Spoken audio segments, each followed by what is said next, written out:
Is there any really impactful piece of feedback that you've received about sales content specifically? And how has it shaped your approach to creating said content? Meredith, can we start with you on this? Yeah. So I think the biggest impactful piece of feedback I've gotten is that most people really don't like to read. There's limited time for that, just kind of in everyone's day to day, but especially when you're primarily communicating with the C-suite audience, they don't have a lot of time to read a lot of lengthy content.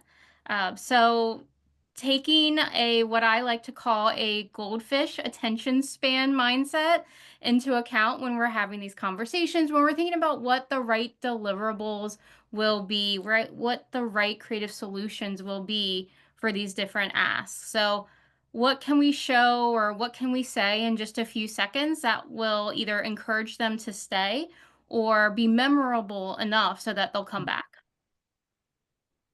Yeah, I think the goldfish approach I think is a great one. I sometimes I struggle to read a full Slack message, I'll be honest. The longer ones, not the short ones. Right?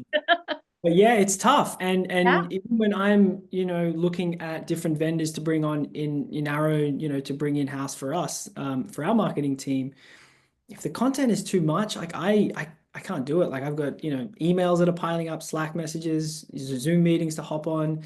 I need to be able to skim it and get up to speed pretty quickly. So I agree with that. Matt, what about you? Is there any feedback that you've received over your career, whether it's at Lockton moving from the agency side into the insurance sector on the private side, or is it, wherever else? Like what has helped you shape like how you can create amazing sales content, sales pitches, and all of that?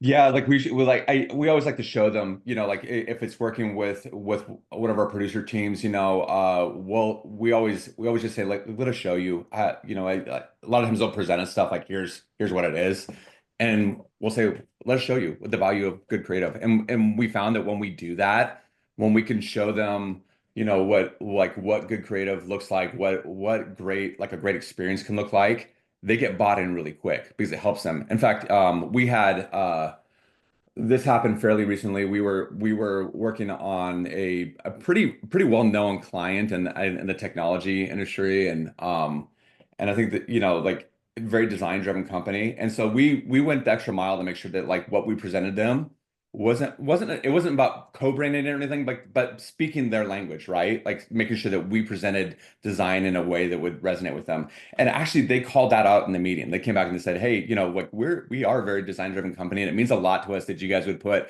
this kind of effort into, like the visual presentation that you're giving us." And so we felt like, yeah, like that's great. Like that's how we are building value. And so like I have a series of stats that I share with my team all the time. I'm always kind of like hammering this home because I want them to understand like the value that they're creating. And the one I go to most often is this: just 94% of consumers are more likely to trust a brand with a appealing visual identity. So you can almost double, right, the trust factor there just by having a little bit more intention and thought put into how you display that and how you represent your brand. And that's powerful, right? Because when we're doing that with our client teams or our sales teams, they quickly see the value in that, and it lands really well.